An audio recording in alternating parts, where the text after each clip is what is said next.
Welcome to Healing Life from Within, SpiridiumCircle Talk Radio. I am the host, Raven Nightclaw HP. Yes, I'm a Reverend. We have here the wonderfully talented and amazingly gifted Leslie. We actually call her Aya. Okay, we've went over that a little, in the course of a few days, and we've actually found one of her ancient names.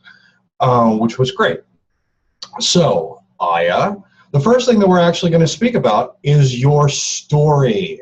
Okay, so we actually want to know, how did you start your path? What happened to you? What experiences have you had that ultimately changed the very fabric of your existence?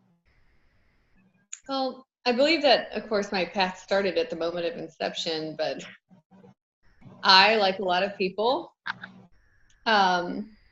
were raised with all the possibilities of all the wonderful things that we can achieve and accomplish in the world.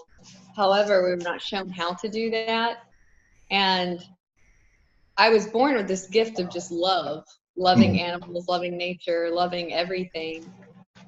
But unfortunately, the people in my life that were the closest to me did not know how to love or receive love. And we did know of Christ's love for us and our love for Christ, but it stopped there. We could tell everybody else about Jesus's love, and we were just the humble people that were trying to love like Christ. Right. And that brought a lot of heartache in our lives, just because it was like we gave permission to someone else to love us, but we did not know how to actually love others with this exact same love. So I feel like my entire life I've been on this journey to figure out what love is and how to truly love and receive love and be more Christ-like was really what I always wanted as a child. I wanted to be like this guy that everybody talked about that, sacrificed for us.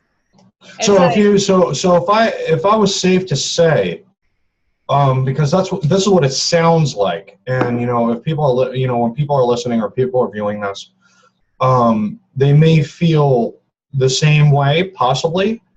So we want to like clarify a little bit. So what you're saying when you say Christ, you don't mean Jesus Christ per se. It actually is. To me, it sounds like you're talking about the living, the consciousness, the idea, the thought process, the treating of people, things like that, right? Yes, now definitely. Back then, it was definitely Jesus Christ. It was, okay. Because that's what I was taught. I was not really taught that we are all one and the same. It's the same energy that we all hold. But yes, that's exactly what I'm talking about. This Christ consciousness, the same consciousness that says that I am love and that we are healers and that we're here to help one another and serve one another. Love your brother as you love yourself. Those types of things. Well, how do you love your brother as you love yourself if you don't know how to love yourself? Well, that goes into the same idea of mirror reflection. Well, I mean, look at what it actually said in the Bible, surprisingly enough. It said, do unto others as you would have them do unto you. So, yeah, so actually that's talking about the mirror reflectivity or the mirror reflection of you, Right. Your environment is a mirror reflection of yourself. So that's awesome. Continue. I'm sorry. That was amazing. Just right down there. Okay. I'm going to let this cat in here, apparently. Well, I can go into the troubles of my childhood and the heartaches and heart pains and stuff like that. And well, we don't have to get too much into that. I mean, yeah, that's fine. We've all experienced great depths of pain as light workers. And that's just a label too, light workers. But yeah, people understand what that is. But energy worker. Yeah, an energy worker or someone who's aware. Right. A lot of our lives are very hard, a lot of tragedies, a lot of pain, and for the most part, we were raised in an environment where there wasn't much love because people didn't know how to love. And when I was 15, I held my dead brother in my arms, and he had committed suicide when he was 18. Wow. And yeah, my condolences. Yes, it was life-changing and life-altering for me. I still did not know how to love myself. However, it switched my role around where I looked at every person as this suffering individual that I just wanted to be kind and nice and considerate to, because I never knew what was going on under the surface. And it was almost like I could feel everybody's pain. And it was such a burden for me to carry that I actually, as a child, or as that 15-year-old, up until just a few years ago, I would always tell everybody what they wanted to hear. I was a people pleaser to the max. I would lie right to your face and tell you anything. And sometimes, most of the time, stuff would come out of my mouth and I was hearing it for the first time that you were hearing it. I had no idea what I was saying. And it all reflects to my heart. I did not know how to love myself. So I felt like these lies would elevate me and make me seem a lot greater and better than what I viewed myself. We as human beings, and you made a really valid point. And and we're going to talk about this in our webinars too that we're going to be creating. A lot of the time, people tend to stretch the truth or exaggerate to make themselves look better because they want to be loved or they want to be liked. Yes. Okay. Now, I'm not speaking about separation or being unique. I mean, each one of us is our own vessel. However, we are intertwined. We are totally interconnected in some way, shape, or form. That's why we always talk about soul family or soul tribe. Yes. Now, how did, in the beginning, or let's just say, towards adolescence to adulthood, how did this lessening of love affect your daily life, like your daily lifestyle? How did that affect it? Man, I wasn't making good choices. I got married at a young age and expected that the person that I was going to be with could make me happy, or that they would give me the things I couldn't give myself, which was heartbreak because I had attracted somebody who was also didn't know how to love, didn't know how to receive love. So we were both trying to take something from one another that we didn't have. And then we're also trying to give something to each other that was it was empty. It wasn't, it came from a good place, but it came from the only place that we knew. And I mean, my marriage failed, and we have a child out of that. And then I go on to the lies start to really culminate to this place where I'm telling people, yeah, I have a college degree, I have this, I have that, instead of just being honest. I literally fell into this pit of self-pity. I started blaming everybody for where I was and where I was at. It was my parents' fault. It was the church's fault. It was my ex-husband's fault. It was everybody's fault. So not owning up to what you've created, and also playing the blame game for for what's happening. And a lot of people do that. Absolutely. I've noticed that a lot because I work with thousands of people. I'm not going to say millions as of yet, but thousands of people. And not all of them, but some of them always are blaming their partner, blaming their job or their boss, which I've even fallen into that category, jumping from job to job at one point. Always saying that the boss was a butthead, or saying that he's being a prick or something. Where if I was to take time, just a moment, and look at the bigger picture and reflect on it, my reaction would have been immensely different. It's true. a lot of us are not taught, though, that we are the creators, that our thoughts create our reality. Or we're mostly told that God is the creator, Yes, which is true in a sense. I mean, it is in a sense, in the concept of it. But we are the creator. But we do create, yes, our own environment. Everything just trickles down. So everything we see and every concept that we can grasp is in itself something that we can create. So if the creator created us, we also create our experience. We are created in the likeness of the creator, God, if that's what we've been taught. That's what I was taught anyway. Me too. Yeah. So if I am created in the likeness, that means every time I look in the mirror, I'm looking at the face of God. Right. How do we treat God? He really just wants to get involved. Hi. This is the safe distance between me and cats. So that's good. There is a question here that is very open and very very direct here. Ascension. Okay. Have you experienced Ascension, and what has been your experience with Ascension? Hearing the question, my mind is attached to the label of what Ascension is. I know that I have, it's like, I know that I have absolutely ascended into a higher level of consciousness. My body is still into this plane. Yeah.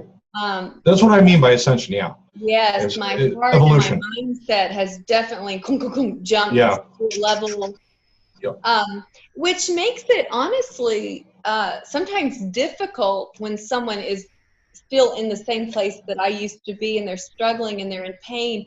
It's as though I want to take you and hug you and make it all better and show you that everything does come from the source of love, that you are the source of love, and loving ourselves is where all the beauty flows from. It all comes from here within.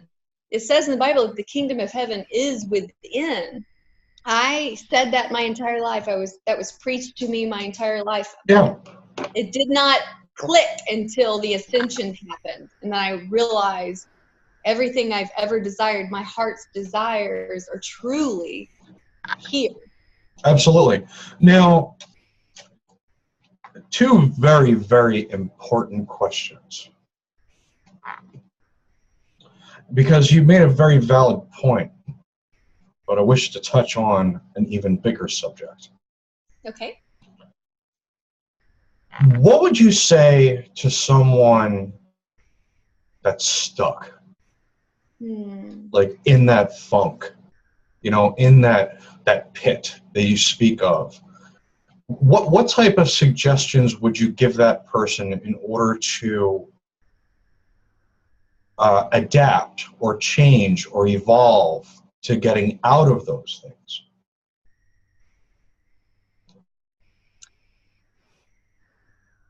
First, ask yourself who you are. Who are you? Who are you? Write it down. If you can self-diagnose yourself based off of what you say about yourself, okay? This is just as an observer, you're writing it down, but be as honest as you've ever been in your entire life. Write down who you are. Now you have the recipe of saying, okay, if there is anything other than love on this page, we have work to do. Next thing is figure out what you want. A lot of us, especially me, I went through my life wanting love, but I had all these expectations of what it was because I had no idea what it was. It was all false expectations, and it was all things that I could not give myself. So figure out what it is that you want. And I'm going to say this because I can, okay, because you can't virtually smack me, okay? All right. But ladies and gentlemen, folks, just because you're an attractive individual doesn't mean that you have an easy life. Exactly. Just saying that straight out. Looks have nothing to do with it at all. I mean, it could be a slight influence, but it's not even the bigger picture. So. And you know, I can only speak from my experience. I know I'm an attractive woman. I accept that. I used to not be able to accept that. I used to actually loathe the attention that it would bring because of my self-conscious. My self-conscious was so low. My self-worth was so low that when men would show me attention, I would literally be like, "Are you going to give me love?" And I would go attracted to that. It actually, for someone with the low self-esteem that I had, it was not at the time a gift from God. It felt like the exact opposite. Well, it's debilitating in a sense. It is, you know, and there's a lot of women that have experienced rape. They've experienced the energy from males that are so strong, and because of the way that they look. And this is not attention that we want to bring to ourselves, but it's the energy that we're putting out because we don't know how to love ourselves.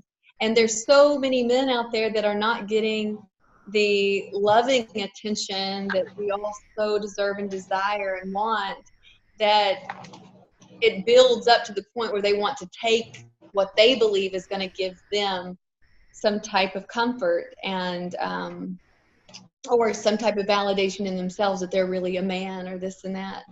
Yeah, I noticed that a majority of males nowadays, they like their ego to be stroked, and they like to be validated constantly that they look good, or, you know, that they still got it. I'm not going to get into exactly what that means, but you get it. Another question to you would be, I mean, and first and foremost, we really have to bring this up, is that we didn't say to the listeners and the viewers here what exactly. I understand a lot of us don't like titles. Yeah. Okay. I don't necessarily like titles either, but I use it because people relate to them. Okay. All right. What we know. So what is it that you do? Like, obviously, for either for a business or a practice, or something that you're offering to the public in order to, you know, spread your love or teach people or any of these things. What are some of those things? To put it all into one picture, I teach others how to love themselves and to take responsibility for the energy that they take out and they bring in. We are all responsible for the energy in our space. And this energy is so powerful, this self-love is so powerful that it is able to heal you completely. And you're only responsible for yourself. That's the beauty of it. Yeah. We as light workers want to save the world and save everyone in it. The answers are always right here within us and each individual. Okay. You are all knowing. I am all knowing. All the answers are here. We go within for the answers. So teaching self-love is, we think that it's on the outside. What does my hair look like? What does my makeup look like? That's not self-love. Well, I'd say it makes you feel good. But it gets to that point, right. But how do you speak to yourself? What are your thoughts? If you're creating your reality with your thoughts and you want more love in your life, are your thoughts loving? Are they kind? Do they elevate you? Do they accept you fully? I mean, we are partially human. So, and I say that loosely, you know, partially human. And we do experience a human experience. Absolutely. Okay? And it's a situation to where a lot of us, you know, I mean, looks are important to many of the population. I mean, for the most part, you know, you want to take care of yourself. You could say I clean up well, or, you know, something like that, or you do headshots. I see a lot of, you know, what do they call it, selfies? Okay, on Facebook, you know, and Snapchat and Instagram and all of these things. And something was posted on Facebook. I remember there was a posting, there's two images, one on top of the other. And it said, you know, so many selfies on Facebook, but yet no one knows themselves.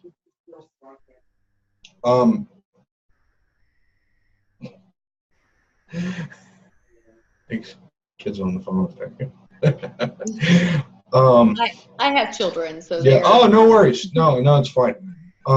They may not even know that you're doing this right now. They do. But he's playing video games and he's talking through the headset. Gamer boy. Yeah. Great. Yes. Can you close your door if you're going to be talking, sweetie? He's really trying. They're so respectful and yeah. Cool. Oh, no worries. Yeah, no, I just want to make sure, But it's true. Well, this is great. Now you told me earlier that you've done NLP, neuro-linguistics programming. Yes. You've also done hypnotherapy. Okay, yes. which is amazing. I'm sorry. I'm totally going to get into that. Okay, I'm really, really going to get into that. And thank you for priming me to get into that. You're welcome. Now the third, if I'm not mistaken, are you also a Reiki healer? Yes. Okay, you're master healer, yeah, practitioner. Okay, master teacher. Okay, great. Now, in order for individuals, if they ever wanted to, either virtually or physically, obviously, because you have people coming in and out, at your home, for services, right. Where would they find you? How would they get in touch with you? Excuse me. Right now, I just have a Facebook page that seems to be working the best, and of course, word of mouth. I'm here in Kansas City, Missouri, but if you go to Facebook, it's called Lighthouse Healers. If you just look it up, you'll see me. You'll see my picture as the main picture, and we offer lots of different services.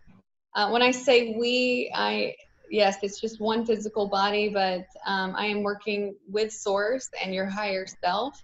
Yes. And it's just pure love. The clients that I have had can express their healing and what has taken place, and they've went on to journey into self-love and the prospect of being able to heal themselves and also help their friends find the great healer within as well. Awesome. And guys, keep your eyes out. All right, keep your eyes and ears out for the webinars that we're going to be making. I just want to let you all know ahead of time, okay, right away, right here and right now. We are going to be building a series of life-changing, whether it's going to be a whole entire, let's just say, what's the best way to put it? It's like a college of self-healing, basically. I mean, in all essences. It's going to be coursework, homework, PDF files, audio files, videos, all these things are going to compile. It's going to be amazing stuff. And once we're completed, we'll go ahead and do our, grand opening, our big unveiling of, of our thing that we're doing. Aside from that, I do have one other important thing to ask. Okay. And I ask this from everyone that I interview. Okay. Okay. Is there a message that you would like to give to everyone who is viewing and listening? Yes. Okay. Actually, I had something that kept coming up that I wanted to say. So awesome. That even through more awareness and as we ascend into a higher consciousness, our life from the outside still looks the same. Nothing changes to the degree of where angels are coming down and lights beaming out of our heads. So when you come into a higher consciousness, just know that the way you view everything changes, the way you see everything changes, the way you feel everything changes. When we say love and light, it's because that's what we are, that's what we know, that we are the lighthouses of this world that are shining bright and bringing everybody home. That's what you are, it's what I am, it's what we are as a collective. I am you, you are me, we are one. Namaste. Namaste. Blessings. Namaste. I honor the energy within you. You honor the energy within me, and together we are as one. Yes. That's the short version. I grasp that now. I really understand the concept of we are one. I didn't grasp it until the ascension happened, and now that's all I see. You may hear me speak. When I speak, I normally don't say I say we, which confuses a lot of people. I say we all the time, and you are not the only one. And people are like, what are you talking about? It's important because we are a collective, and if you hurt, we hurt. If you're struggling, it means we as a collective are still struggling, that there still is more work to be done. So we have our work cut out for us, which is this is the fun work. Right. Learning how to love, knowing how to love, and then just being able to serve by giving that love is the greatest gift. The greatest gift. And honestly, even if, and this is my message to those people that don't necessarily understand or have yet to touch into that love vibration, or they don't necessarily know what we're speaking about. Yeah. I too, you're not alone, first of all. Okay, you're not alone in that struggle. Okay, there are many thousands, possibly even millions of people, okay, on this planet that struggle daily with not only self-love, but living a love vibrational lifestyle. Yeah. Because of hurt, because of regret, because of guilt, because of doubt, because of disbelief, okay, because of abuse. Okay, abuse is one of the biggest ones, as well as trauma. Okay, the fact you guys are not alone. Okay, many of us have experienced the same things. Don't think that just because we look a certain way, we act a certain way, we project on Facebook a certain way, that everything is all sunshines and freaking rainbows. Okay, we always, us as light workers, we're challenged every day to become better than what we are. And it could be by the minute, by the hour, by the second. Okay, it could be. And trust me, it could seem sometimes like you're out of your mind. It's okay. Like I said, you're not alone. Okay, you got Leslie here. You got myself. Okay, you have, and all of our circle that we're creating, our tribe, is out there to help each and every single one of you. Okay, so I mean that's all the time we got for today. But we will definitely be sharing more, doing more discussions with Aya. That was funny how it just like buzzed and like the I don't know if they're going to see it, but it looks like light actually was like shining. It was really, really cool. Yeah, they probably saw that. But again, we are going to be doing more. We're going to be working on webinars, audio files, things like that, self-help things, for things moving forward, maybe even books, who knows. Whatever the, however the divine or the ebb and flow takes us. Whatever we're led to do. Yeah, whatever our heart, our intuition, and our essence points us towards is what we're going to do. So, without further ado, I do want to thank all of you viewers and listeners for tuning in and checking this out, listening to us, and I do also want to thank Leslie Aya, okay, for coming here and sitting in and allowing me to probe her with questions, okay, okay, and talk about herself and her story. Yeah. All right. Did you want to say anything before we go? No, thank you. Love and light to everybody. Yeah, absolutely. Okay. So again, blessings to you all. Love and light. Namaste. And this is SpiridiumCircle Talk Radio with Healing Life from Within. I am Raven Nightclaw HP. And until next time, be humble, be grateful, be loved, and be blessed. See you guys. So it is. Love and light.